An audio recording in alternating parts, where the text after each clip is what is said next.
ನಿಮಗೆ ಗೊತ್ತಾ, ಒಂದು ಚಿಟ್ಟೆ ತನ್ನ ಜೀವನದಲ್ಲಿ ಸುಮಾರು 4,000 ಕಿಲೋಮೀಟರ್ಗೂ ಹೆಚ್ಚು ಪ್ರಯಾಣ ಮಾಡುತ್ತದೆ.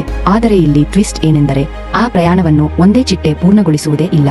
ಇದು ಮೋನಾರ್ಕ್ ಬಟರ್ಫ್ಲೈ, ಪ್ರಪಂಚದ ಅತ್ಯಂತ ಅದ್ಭುತ ವಲಸೆ ಮಾಡುವ ಕೀಟಗಳಲ್ಲಿ ಒಂದು. ಸಾಮಾನ್ಯ ಚಿಟ್ಟೆಗಳು ಕೆಲವೇ ವಾರಗಳು ಬದುಕುತ್ತವೆ, ಆದರೆ ಬೇಸಿಗೆಯ ಕೊನೆಯಲ್ಲಿ ಹುಟ್ಟುವ ವಿಶೇಷ ಸೂಪರ್ ಜನರೇಷನ್ ಮೋನಾರ್ಕ್ಗಳು ಸುಮಾರು 8 ತಿಂಗಳು ಬದುಕುತ್ತವೆ. ಇವೇ ಕೆನಡಾ ಮತ್ತು ಅಮೆರಿಕಾದಿಂದ ಮೆಕ್ಸಿಕೋವರೆಗೆ ಸಾವಿರಾರು ಕಿಲೋಮೀಟರ್ ಹಾರುತ್ತವೆ. ಒಂದು ರಿಲೇ ರೇಸ್ ಅನ್ನು ಊಹಿಸಿ. ಮೊದಲ ಆಟಗಾರ ಶುರು ಮಾಡುತ್ತಾನೆ, ಎರಡನೇ ಆಟಗಾರ ಮುಂದುವರಿಸುತ್ತಾನೆ. ಹಾಗೆಯೇ ಮೋನಾರ್ಕ್ಗಳ ವಲಸೆಯು ಹಲವಾರು ತಲೆಮಾರುಗಳ ಮೂಲಕ ಪೂರ್ಣಗೊಳ್ಳುತ್ತದೆ. ಆದರೆ ಇನ್ನೊಂದು ಶಾಕ್ ಇದೆ. ಇದರ ಮರಿಗಳು ಮಿಲ್ಕ್ವೀಡ್ ಅನ್ನೋ ವಿಷಕಾರಿ ಗಿಡವನ್ನೇ ತಿನ್ನುತ್ತವೆ. ಆ ವಿಷ ದೇಹದಲ್ಲೇ ಉಳಿಯುತ್ತದೆ. ಆದ್ದರಿಂದ ಇದರ ಕಿತ್ತಳೆ, ಕಪ್ಪು ಬಣ್ಣ ನೋಡಿ ಪಕ್ಷಿಗಳು ದೂರವೇ ಇರುತ್ತವೆ.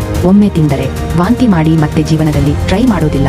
ಇನ್ನೂ ಇಂಟರೆಸ್ಟಿಂಗ್ ವಿಷಯ ಏನು ಗೊತ್ತಾ? ವಿಜ್ಞಾನಿಗಳು ಸಂಪೂರ್ಣ ಜಿನೋಮ್ ಸೀಕ್ವೆನ್ಸ್ ಮಾಡಿದ ಮೊದಲ ಕೀಟ ಇದೆ. ಮತ್ತೆ ಮೊಟ್ಟೆ, ಮರಿ, ಕೋಶ, ಚಿಟ್ಟೆ ಅನ್ನೋ 4 ಹಂತದ ಅದ್ಭುತ ರೂಪಾಂತರವೂ ಇದಕ್ಕೆ ಇದೆ. ಅಷ್ಟು ದೂರ ಪ್ರಯಾಣ ಮಾಡುವ ಈ ಚಿಟ್ಟೆ ಗೂಗಲ್ ಮ್ಯಾಪ್ ಇಲ್ಲದೆ ದಾರಿ ಹುಡುಕುತ್ತದೆ. ನಾವು ಮಾತ್ರ ಹತ್ತಿರದ ಅಂಗಡಿಗೂ GPS ಆನ್ ಮಾಡ್ತೀವಿ. ಇಂತಹ ನಂಬಲಾರದ ಫ್ಯಾಕ್ಟ್ಗಳು ಬೇಕಾದರೆ ಈಗಲೇ ಲೈಕ್ ಮಾಡಿ, ಫಾಲೋ ಮಾಡಿ.